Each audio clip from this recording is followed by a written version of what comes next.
민주당이 휴일인 어제 경제계 반대에도 불구하고 결국 노랑봉투법을 통과시켜버렸습니다. 재계는 이번 법안 통과를 가리켜서 기업들이 한국을 떠나게 하는 법안이라며 강한 유감을 내놓는 중입니다. 어제 국내 4대 그룹 총수를 비롯해서 지금 이재명 대통령도 경제사절단까지 미국에 데리고 가서 여러 가지 좀 도와달라고 얘기를 하고 있는데 국회에서는 기업들이 싫어하고 기업들이 피하고 싶어하는 노랑봉투법을 통과시킨 겁니다. 뭐가 앞뒤가 잘 안 맞죠? 어제 노랑봉투법 통과 전후 극명하게 엇갈렸던 정치권 반응부터 들어보겠습니다. 지금까지 노동계의 염원이 미뤄졌었는데 오늘 우리가 그것을 달성했다라는 것으로 우리가 역사적으로 큰 일을 했다 이렇게 생각을 합니다. 의원님 여러분들이 자랑스럽습니다. 이 경제내란법 입법은 1958년 민법 제정 이래 우리 경제 질서에 가장 큰 후폭풍을 미치게 될 체제 변혁 입법입니다. 시장 경제 질서를 근본적으로 교란시키고 한국 경제의 미래 경쟁력을 현저하게 훼손시킬 수밖에 없습니다. 우리 기업들의 투자 의욕을 꺾고 기업을 해외로 내쫓아서 일자리를 없애버리는 이런 입법이 경제 내란이 아니면 무엇이겠습니까? 교섭자리 한번 만들겠다고 대화 좀 하자고 절규했던 노동자들의 목소리가 가닿은 결과물이라 생각합니다. 민노총만 배불리는 정책입니다. 조선업체 같은 경우에는 한 하청업체가 1000개가 넘어요. 1년 내내 협상하고 파업하다가 볼일 다 보는 겁니다. 그러니까 요새 조선주가 굉장히 화랑이어야 되는데 꺾였어요, 주가가. 이런 반시장적인 정책이 계속되는 이상 주가가 오를 수가 없고 또 이재명 정부의 지지율은 저는 더 떨어질 거라고 보거든요. 자, 오늘 아침 조간들은 어떻게 평가하고 있을까요? 경제지 보여드립니다. 한국경제와 서울경제. 한국경제는 여권이 노랑봉투법 끝내 강행 처리했다. 한국GM. 자, 외국에서 우리나라 들어와 있는 GM, 제너럴모터스. 철수 가능성 시사했다. 휴일에 단독 처리해버리면서 여러 가지 문제점들이 드러나고 있다라는 부분들을 한국경제와 서울경제 다 지적하고 있습니다.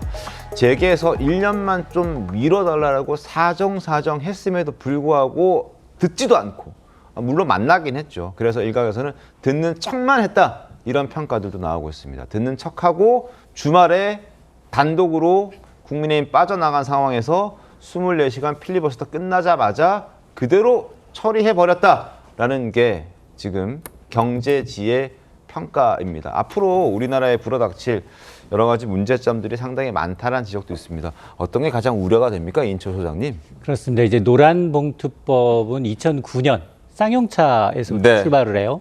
2009년 하면 글로벌 금융위기였습니다. 쌍용차가 지급 불능 상태, 법정 관리에 돌입하니까 대규모 구조조정이 불가피했습니다. 네. 이 구조조정, 정리해고에 반발해서 노조가 77일간의 파업에 돌입을 했고요.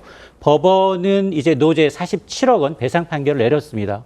그러니까 노조원들이 갚기엔 너무 금액이 과도하다라고 해서 시민들이 십시일반 노란 봉투에 47,000원씩 네. 담아서 전달했던 게 근원인데요. 쌍용차의 운명은 어떻게 됐을까요? 쌍용차는 어떻게 이후에 됐습니까? 중국의 상하이 자동차, 인도의 마인드라, 그리고 지금은 KG 모빌리티 네. 3번 주인이 바뀌었습니다. 물론 노란봉투법의 장단점은 분명합니다. 사용자의 범위가 확대됐어요. 네. 원청의 책임이 강화됐기 때문에 다단계 하청 구조에서 소외돼 왔던 하청 노동자들의 권익이 보호받을 수 있다라는 점. 그리고 이제 쟁의 범위가 더 넓어졌고 손해배상 책임을 제한했기 때문에 어쨌든 이제 법적인 과도한 이제 배상 압박에서는 좀 벗어날 수 있는데 기업 입장에서는 이런 것들이 오히려 불법쟁의에 대한 면죄부가 될 수 있는 게 아니냐. 사용자의 개념과 쟁의의 범위가 모호해서 법적인 불확실성이 더 커졌다라고 얘기를 하고 있는데요. 특히나 우리는 원청, 하청, 뭐 수백, 수천 개의 이제 하청 업체를 두고 있는 상황이어서 지금 투자를 적게 하고 앞서 네. 말씀하셨던 것처럼 오히려 국내에다 공장 짓는 것보다는 해외에다 공장 짓는 걸 좀 따져볼 수 있는 해외 엑소더스에 대한 우려가 나오고 있다 보니까 경제단체에서는 이 6개월 동안 후폭풍이 최소화될 수 있도록 보완 입법이 필요하다라고 촉구를 하고 있습니다. 알겠습니다. 자, 핵심은 손해배상, 그러니까 파업을 통해서 기업에 피해를 주더라도 노조에게 배상 책임을 묻지 않는다라는 것과, 그리고 우리나라는 대기업이 모든 근로자들을 다 고용하지 않습니다. 대기업에 소속된 근로자들도 있고, 특히나 자동차나 조선, 철강 같은 경우에는 하청 기업들이 굉장히 많습니다.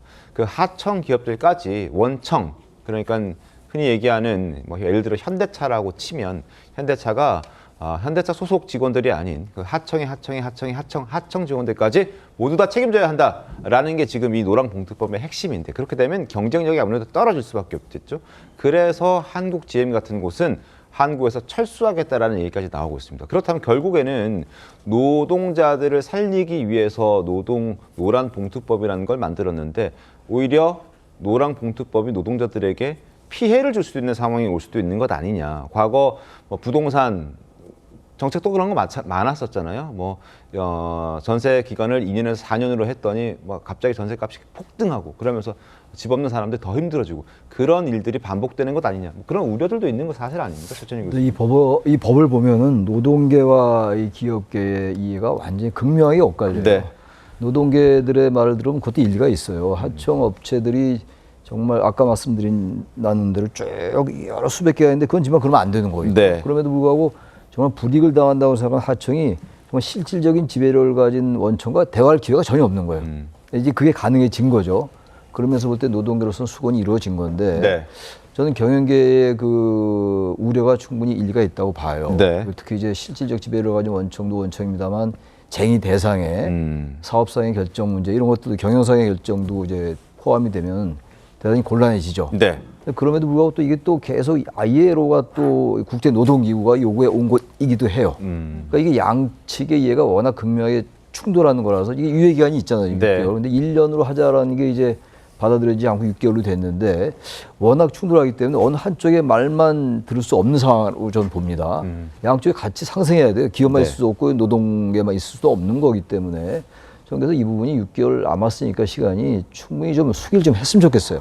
법이 통과됐다 하더라도 노동자들은 완전히 이 법 때문에 노동자들이 살았다라고 얘기하고 있고 네. 경영계는 완전히 망한다. 네. 해외로 다 도피한다. 좀 그럴 것 같지 않은데 과다하게 해석된 면이 있습니다만 어쨌든 경영계의 우려가 충분히 일리가 있다고 좀 보거든요. 네. 따라서 이 부분은 충분히 다시 한번 수기를 해라. 통과됐습니다만 시행할 때까지 그런 말씀 드리고 싶습니다. 알겠습니다. 그리고 또 하나 논란이 되는 부분은 정부가 이 법을 설명하는 과정에서 이인철 소장님, 이게 선진국의 수준으로 뭐 맞춘다라는 표현들이 등장했었잖아요. 근데 선진국들이 이런 법을 갖고 있지 않다라는 의견들도 적지 않은 게 사실 아닙니까?